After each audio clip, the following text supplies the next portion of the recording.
जय माता दी। सूर्य सहित सभी तारे किसी न किसी खगोलीय पिंड या पिंड समूह की तीव्र गति से परिक्रमा कर रहे हैं। इतना हम पिछले वीडियो में पढ़ चुके हैं। अब अगले वीडियो में हम लोग देखेंगे कि तारामंडल किसे कहते हैं, तारामंडल कैसे होते हैं और हम किन किन तारामंडलों के बारे में जानते हैं। तो यहाँ आप देख रहे होंगे कि आपके पाठ्य पुस्तक में चित्र दिया हुआ है बृहस्पति और मृग तारामंडल। इसको बड़ा करके देखें अगर चित्र को, तो आपको बहुत सारे तारे एक समूह में दिखाई दे रहे हैं। इसीलिए इस तारों के समूह को ही तारामंडल का नाम दिया गया है। यह बृहस्पति तारामंडल है, जैसे नाम है इसका सप्तऋषि, क्योंकि इसमें 7 तारे उपस्थित हैं।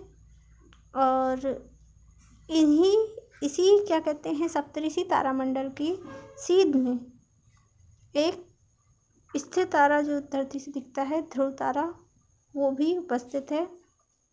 इसकी जो आकृति है किसी चम्मच के समान या प्रश्नवाचक चिन्ह के समान दिखाई देती है। दूसरा एक प्रचलित तारामंडल है मृग तारामंडल। मृग तारामंडल को कालपुरुष तारामंडल के नाम से भी जाना जाता है। इसमें भी कई सारे तारे उपस्थित हैं। अगर हम इसको गौर से देखें तो हमको इसमें किसी शिकारी की सी आकृति बनी हुई दिखाई देती है, इसीलिए इसे शिकारी तारामंडल भी कहते हैं। तो आपकी पुस्तक का एक बार वाचन करके देखते हैं। हम जानते हैं कि पृथ्वी अपने अक्ष के चारों ओर पश्चिम से पूर्व की ओर घूम रही है। हमारा जो सौरमंडल है उसमें 8 ग्रह उपस्थित हैं। इन 8 ग्रहों में से 2 ग्रह ऐसे हैं जो पूर्व से पश्चिम की ओर घूमते हैं और बाकी 6 ग्रह पश्चिम से पूर्व की ओर घूमते हैं। पृथ्वी भी पश्चिम से पूर्व की ओर घूमती है, जबकि तारे हमें पूर्व से पश्चिम की ओर गति करते हुए प्रतीत होते हैं, किंतु उत्तर दिशा में स्थित एक तारा हमें स्थिर प्रतीत होता है। कौन सा तारा था वो? अभी आपको बताया कि बृहस्पति तारामंडल में एक जो चम्मच की आकृति बनती है, इस चम्मच की आकृति में अंतिम 7 तारों में अंतिम जो 4 तारों का समूह है इस पुंज में, उसकी सीध में जो तारा उपस्थित है उसको हम ध्रुव तारा कहते हैं। कि ध्रुव तारा हमें स्थिर क्यों प्रतीत होता है? क्योंकि पृथ्वी का जो ग्लोब का चित्र अगर आप स्मरण करेंगे तो ग्लोब के चित्र में ऊपर नीचे ऊपर उत्तरी ध्रुव और नीचे दक्षिणी ध्रुव स्थित है। उत्तरी ध्रुव जो है उसकी बिल्कुल सीध में ध्रुव तारा उपस्थित है। और क्योंकि जो उत्तरी ध्रुव है उसकी स्थिति कभी भी परिवर्तित नहीं होती है, इसीलिए ध्रुव तारे की स्थिति भी हमें परिवर्तित होती हुई पता नहीं चलती है। उत्तर दिशा में स्थित एक तारा हमें स्थिर प्रतीत होता है। कौन सा है वो आप बताइएगा? इस तारे को हम ध्रुव तारे के नाम से जानते हैं। पृथ्वी के घूर्ण अक्ष पर स्थित होने के कारण ध्रुव तारे की स्थिति पृथ्वी के किसी भी स्थान के सापेक्ष नहीं बदलती है। घूर्ण अक्ष कौन सा? उत्तरी ध्रुव है ना। 2 ध्रुव हैं, एक उत्तरी ध्रुव, एक दक्षिणी ध्रुव। लंबे समय से दिशा ज्ञात करने के लिए ध्रुव तारे का उपयोग किया जाता रहा है। दिशा ज्ञात करने के लिए कैसे प्रयोग किया जाता होगा कि रात के समय में अगर आप सप्तऋषि तारामंडल को आकाश में खोज लेते हैं तो आपको ध्रुव तारे की स्थिति पता चल जाएगी, क्योंकि सबसे ज़्यादा चमकीला तारा दिखाई देता है और क्योंकि वह स्थिर है इसीलिए हम उत्तर दिशा किधर है उधर ज्ञात करके उस दिशा में बढ़ सकते हैं। ऐसा जो है एक लैंडमार्क बना दिया जाता था पुराने समय में दिशा ज्ञात करने के लिए। ध्यान से देखने पर हमें तारों के कुछ ऐसे समूह दिखाई देते हैं जो विशेष आकृति का आभास देते हैं। जैसे हमारी 12 राशियाँ ले लीजिए। 12 राशियाँ अंतरिक्ष में तारामंडलों के समूह के रूप में उपस्थित हैं। अगर आप सर्च करके भी देख सकते हैं या आप ज़्यादा गहन अध्ययन करने के लिए तारामंडलों के समूह ऐसा शब्द आप इंटरनेट पे सर्च करेंगे तो आपको बहुत सारी धनु राशि, मकर राशि, मीन राशि, मिथुन राशि, ये सारी राशियां जो है तारामंडलों का समूह ही हैं। और क्योंकि आपने देखा होगा हर राशि, जैसे कुंभ राशि है तो कुंभ राशि में एक व्यक्ति हाथ में मटका लिए खड़ा है, ऐसा उसकी आकृति है, तो वो इसलिए आकृति ऐसी है क्योंकि जो तारामंडल का समूह है वो ऐसी आकृति को प्रदर्शित करता है। धनु राशि है तो उसमें धनुष की आकृति को प्रदर्शित करने वाला तारामंडल अंतरिक्ष में उपस्थित है। तारों के ऐसे समूह को तारामंडल कहते हैं। किसी तारामंडल के सभी तारे सदैव साथ साथ रहती हैं, अतः तारामंडल की आकृति भी सदैव समान होती है।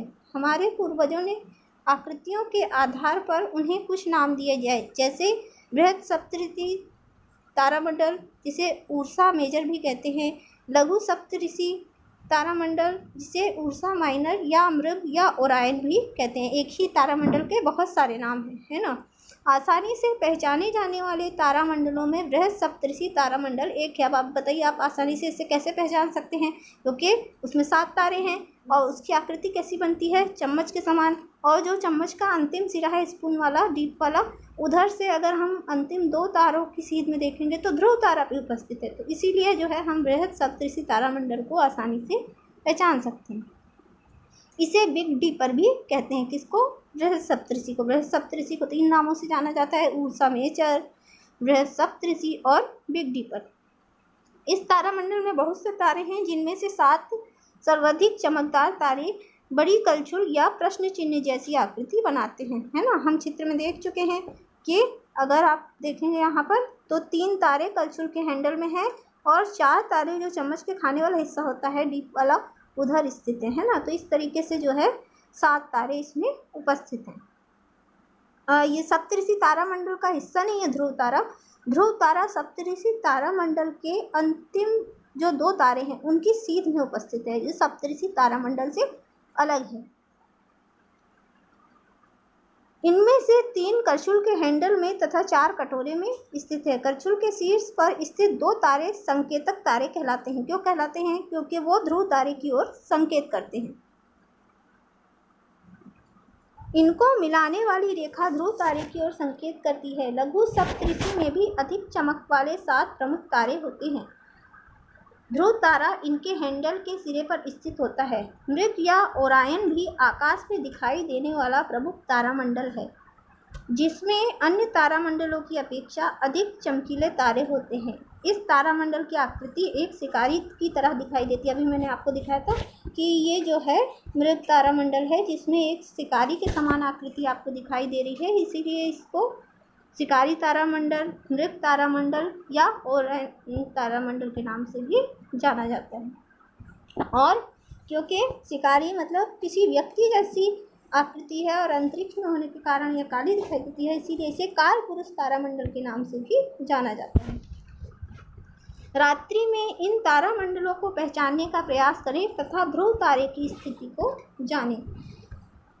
अब जो हमने अभी तक अध्ययन किया है उसके आधार पर आप निम्नलिखित प्रश्नों के उत्तर लिखकर और कमेंट बॉक्स में डाल सकते हैं, या फिर अपने हस्तलिखित उत्तरों के अपने नाम के साथ फ़ोटो खींचकर जो हमारा व्हाट्सएप समूह है उसमें डाल सकते हैं। जैसे पहला प्रश्न है, कई तारे सूर्य से बड़े होने पर भी हमें सूर्य से छोटे दिखाई देते हैं, क्यों? जिन्होंने पिछला वीडियो देखा है उस वीडियो में इसके बारे में हम लोग अध्ययन कर चुके हैं, तो वहाँ पर आप जाकर और पिछले वीडियो को देखकर प्लेलिस्ट में जाकर पिछले वीडियो को देखकर और इसका आंसर वहाँ से निकाल सकते हैं। दूसरा है, एक तारा पृथ्वी से 3.4 प्रकाश वर्ष दूर है, इसका क्या अर्थ क्या है? मतलब 1 प्रकाश वर्ष का मान कितना बताया था आपको? ये देखिए, है ना। 1 प्रकाश वर्ष का मान कितना है? 9.46 × 10⁻12 किलोमीटर। और यहाँ पर प्रश्न में कितना पूछ रहा है आपको? 3.4 प्रकाश वर्ष। तो इसका आंसर आप कैसे निकाल सकते हैं कि जो 3.4 है उसमें आप गुणा कर सकते हैं कौन सी संख्या का? 9.46 × 10⁻12 का। तो इसको गुणा करने से जो आपका आंसर निकलेगा वही आंसर जो है इस प्रश्न का उत्तर होगा।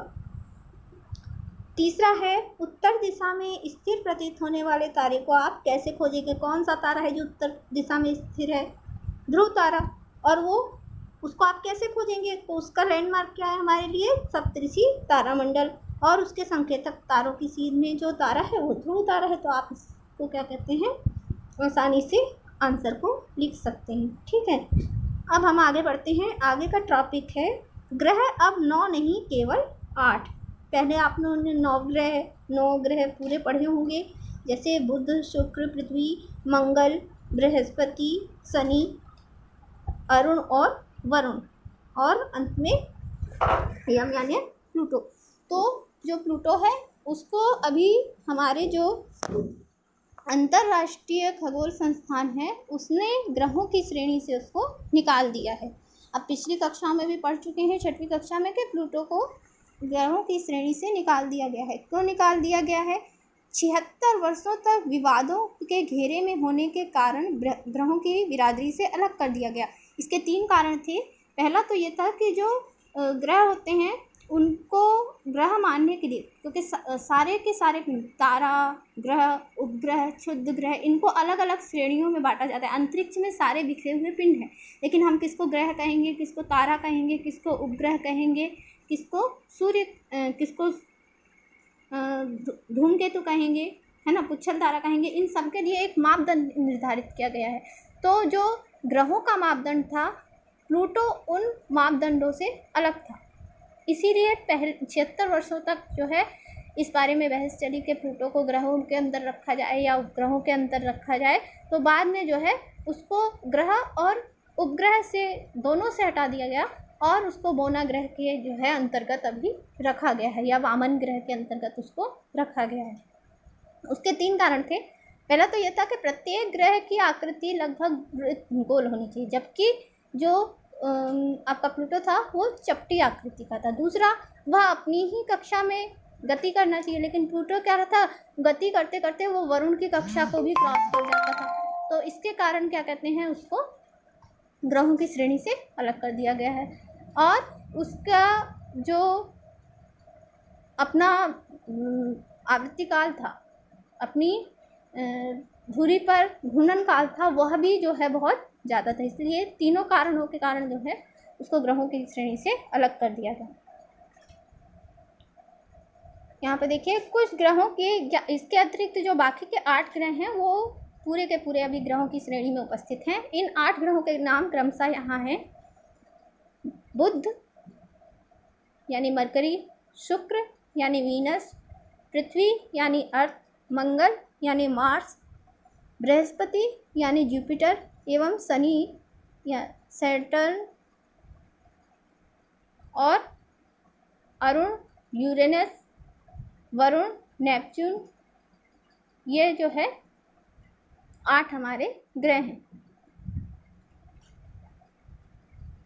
और इनसे ही जो है हमारे सौरमंडल का निर्माण होता है। अब हम इनका क्या कहते हैं, क्रमवार अध्ययन करेंगे पृथ्वी से बढ़ती हुई दूरी के क्रम में। तो सबसे पहला है बुध। बुध जो है सूर्य के सबसे समीप का ग्रह है। अधिकांश समय सूर्य के प्रकाश के कारण दिखाई नहीं देता है। सूर्य के निकट होने के कारण यह अत्यधिक गर्म है। बुध के अधिकांश लक्षण जैसे व्यास और द्रव्यमान चंद्रमा के लगभग समान हैं। चंद्रमा के समान ही बुध पर भी किसी तरह का वायुमंडल नहीं है। यह हमारे सौरमंडल का सबसे छोटा ग्रह है बुध।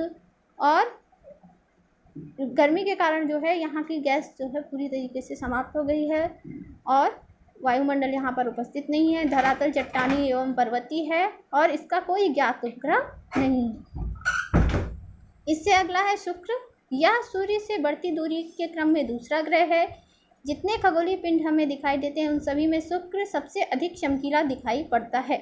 इसका कारण है क्योंकि शुक्र में वायुमंडल तो है, लेकिन वह वायुमंडल कार्बन डाइऑक्साइड का बना हुआ है।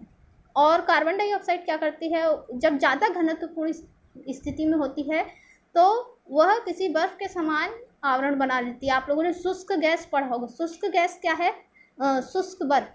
शुष्क बर्फ क्या है? वो एक संपीड़ित कार्बन डाइऑक्साइड ही है। तो कार्बन डाइऑक्साइड का बहुत ज़्यादा घनत्व है शुक्र ग्रह पर। उसका पूरा वायुमंडल कार्बन डाइऑक्साइड से भरा हुआ है। इसी कारण वहाँ पर चमकीली परत बन गई है चारों ओर शुक्र ग्रह के, और जितनी भी सूर्य के प्रकाश किरण वहाँ पर पड़ता है वो परावर्तित हो जाती है।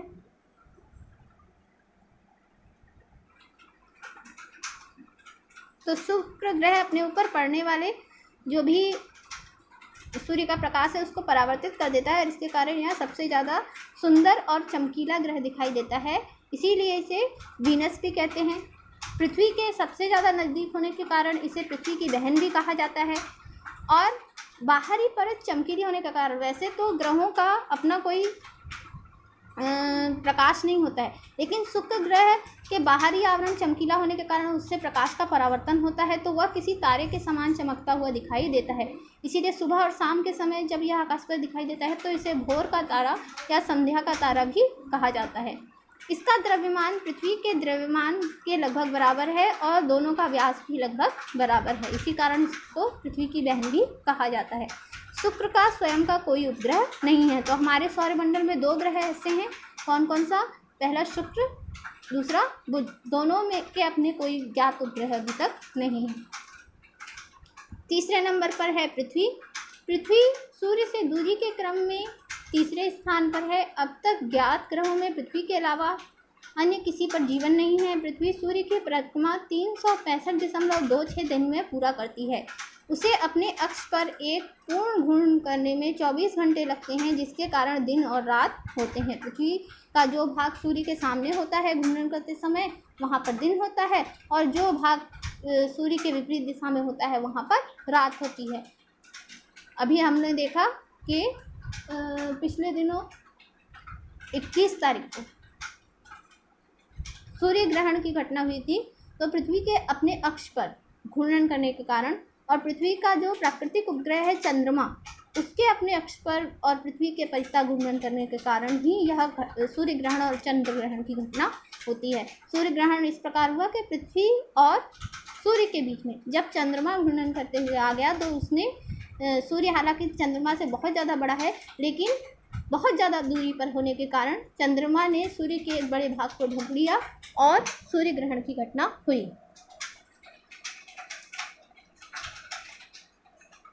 पृथ्वी अपने ऊपर पड़ने वाले सूर्य के प्रकाश को हमारी ओर परावर्तित नहीं कर पाती हम, क्योंकि यहाँ का वायुमंडल जो है शुक्र की तरह सक्षम नहीं है परावर्तन के लिए।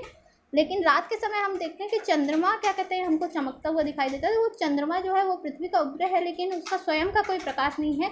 वो भी क्या करता है, सूर्य के प्रकाश को जो है परावर्तित करता है, और हमको ऐसा लगता है कि चंद्रमा से प्रकाश आ रहा है। हम चंद्रमा का केवल वह भाग देख पाते हैं जो हमारी ओर होता है। चौथे क्रम में है मंगल। सूर्य से बढ़ती दूरी के क्रम में यह अगला ग्रह है। यह लाल रंग का दिखाई देता है क्योंकि यहाँ का जो वायुमंडल है वहाँ पे फेरिक ऑक्साइड की मात्रा ज़्यादा है। वर्ष के अधिकांश दिनों में यह पृथ्वी से दिखाई देता है। मंगल की त्रिज्या पृथ्वी की त्रिज्या के आधे से कुछ अधिक है, लेकिन इसका द्रव्यमान पृथ्वी के द्रव्यमान का 1/9 गुना है। इस ग्रह में जल और जीवन प्राप्ति के कोई पृष्ठ प्रमाण नहीं मिले हैं, फिर भी खगोलविद इसकी खोज के लिए शोध कर रहे हैं। इसके 2 प्राकृतिक उपग्रह हैं। उसके बाद अगले क्रम में है बृहस्पति। सभी ग्रहों में बृहस्पति सबसे बड़ा है। इसका द्रव्यमान शेष ग्रहों के कुल द्रव्यमान से अधिक है। सूर्य से बृहस्पति की दूरी उससे पहले 4 ग्रहों की सूर्य से दूरी को जोड़ने से प्राप्त दूरी से अधिक है। सूर्य से इस तक पहुंचने वाली ऊष्मा तथा प्रकाश की मात्रा पृथ्वी और मंगल की अपेक्षा कम है। जैसे जैसे दूरी बढ़ती जाएगी, ग्रहों तक सूर्य का प्रकाश और ऊष्मा की पहुंचने वाली मात्रा जो है कम होती जाएगी। किंतु यह ग्रह शुक्र तथा कभी कभी मंगल के अतिरिक्त अन्य ग्रहों की तुलना में अधिक चमकदार दिखाई देता है। इसको गैसीय दानव ग्रह भी कहते हैं, क्योंकि इसका जो है बहुत घनत्वपूर्ण वायुमंडल अब प्रकाश को अधिकांश भाग को परावर्तित करने में सक्षम होता है। बृहस्पति के 28 ज्ञात प्राकृतिक उपग्रह हैं। उसके बाद है शनि। शनि सूर्य की दूरी के क्रम में 6वें स्थान पर है। सूर्य से इसकी दूरी बृहस्पति की दूरी से लगभग 2 गुनी है। द्रव्यमान और संरचना में यह बृहस्पति जैसा ही है, किंतु यह बृहस्पति की तुलना में ठंडा है। इसके चारों ओर पाए जाने वाले 3 वलयों के कारण, ये वलय जो हैं इसके चारों ओर जो पाए जाते हैं वो गैसों से बने हुए हैं। यह अन्य ग्रहों से अधिक सुंदर दिखाई देता है। इन वलयों को दूरबीन की सहायता से देखा जा सकता है। शनि के ज्ञात उपग्रहों की संख्या 30 है। अभी जो हम ग्रह पढ़ रहे हैं उसमें मंगल, बुध, शुक्र, पृथ्वी और मंगल, ये जो 4 ग्रह हैं ये पथरीले होते हैं, पथरीले ग्रह हैं। मतलब इसमें ठोस धरातल पाया जाता है। और इसके बाद के जो ग्रह हैं वहाँ का जो धरातल है, ऐसा माना गया है कि वहाँ पर गैस की मात्रा अधिक है, ठोस धरातल की उपस्थिति वहाँ पर नहीं है। उसके बाद अगला है अरुण। पृथ्वी की सहायता से खोजा गया यह पहला ग्रह है। दूरबीन की सहायता से खोजा गया यह पहला ग्रह है। सूर्य से इसकी दूरी शनि से सूर्य की दूरी की लगभग दोगुनी है। इसके ज्ञात उपग्रहों की संख्या 21 है। वरुण अंतिम जो हमारा ग्रह है, सूर्य से दूरी के क्रम में 8वां है। इसके उपग्रहों की संख्या 8 है। सूर्य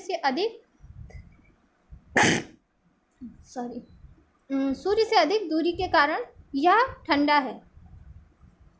यम यानी प्लूटो को ग्रहों की बिरादरी से अलग कर दिया गया है, उसके बारे में आपको पहले ही बता चुके हैं। एक बार और यहाँ देख लेते हैं कि सभी ग्रहों की तुलना में सूर्य से सर्वाधिक दूरी, सूर्य से पृथ्वी की दूरी का लगभग 39.5 गुना है। यानी जितना सूर्य से पृथ्वी दूर है उससे 39.5 गुना दूर जो है सूर्य से प्लूटो है। यह पिंड आकार में बहुत ज़्यादा छोटा है। सूर्य से प्रकाश को इस तक पहुंचने में 32 घंटे का समय लगता है। कई वर्षों से प्लूटो को ग्रह मानने पर विवाद चल रहा था। आपके लिए होमवर्क के कमेंट बॉक्स में बताइएगा। तो ऊपर में हम लोग पढ़ चुके हैं कि कितने वर्षों से प्लूटो को ग्रह मानने के लिए विवाद चलता रहा है। अंततः 24 अगस्त सन 2006 को अंतर्राष्ट्रीय खगोल विज्ञान संघ की प्राग चेकोस्लोवाकिया में हुई बैठक ने ग्रह की परिभाषा निर्धारित की और इसके अनुसार ग्रह उस पिंड को कहा जाएगा जो सूर्य का चक्कर लगाता हो, जिसका इतना द्रव्यमान हो कि गुरुत्वाकर्षण के कारण आकार गोल हो, जिसका परिक्रमा पथ साफ हो और जिसमें अन्य खगोल पिंड मौजूद ना हो। तो ये जो है इसमें से 3 जो हमारा क्या कहते हैं मापदंड थे उन पे प्लूटो सटीक नहीं बैठता था। एक तो इसका द्रव्यमान इतना ज़्यादा नहीं था कि इसका आकार गोल, इसका आकार कुछ चपटा था, इसका परिक्रमण पथ साफ नहीं था, या परिक्रमा करते हुए जो है वरुण की कक्षा में चला जाता था, और जो सूर्य का चक्कर लगाते समय जो है भी यह वरुण की कक्षा में जाता था। इस कारण इन तीनों मापदंडों पर खरा न उतरने के कारण इसको जो है ग्रहों की श्रेणी से हटा दिया गया है और अब इसको वामन ग्रह कहते हैं। प्लूटो सूर्य का चक्कर अवश्य लगाता है, परंतु छोटा कम द्रव्यमान का होने के कारण पूर्ण गोलाकार नहीं है। दीर्घवृत्ताकार लगभग अंडाकार कक्षा में चक्कर लगाने के दौरान नेपच्यून की कक्षा को काटते हुए भीतर चला आता है। इसके अलावा अन्य ग्रह लगभग एक ही तल में सूर्य की परिक्रमा करते हैं, जबकि प्लूटो इनसे लगभग 17 अंश का कोण बनाता है।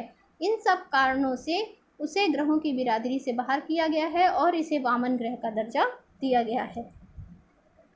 अब आप ऊपर जो हमने अध्ययन किया है उसके आधार पर आप नीचे दिए गए प्रश्नों के उत्तर लिखकर या तो आप कमेंट बॉक्स में लिखकर आंसर डाल सकते हैं, या जो हमारा व्हाट्सएप समूह है उसमें आप लोग प्रश्नों के उत्तर कॉपी में लिख के और अपना नाम लिख के उसकी फ़ोटो खींच के वहाँ पर समूह में भी डाल सकते हैं। दी गई जानकारी के आधार पर ग्रहों की पहचान कीजिए। सबसे बड़ा ग्रह कौन सा है? अभी हमने ऊपर पढ़ा है। ग्रह जिसमें जीवन है। सबसे चमकीला ग्रह कौन सा है? लाल ग्रह कौन सा है? दूरबीन द्वारा खोजा गया पहला ग्रह कौन सा है? 3 बलियों वाला ग्रह कौन सा है? और 8 उपग्रहों वाला ग्रह कौन सा है? ठीक है। इसके बाद आगे के जो बचे हुए बिंदु हैं हमारे, उनका अध्ययन हम लोग अगले वीडियो में करेंगे। धन्यवाद।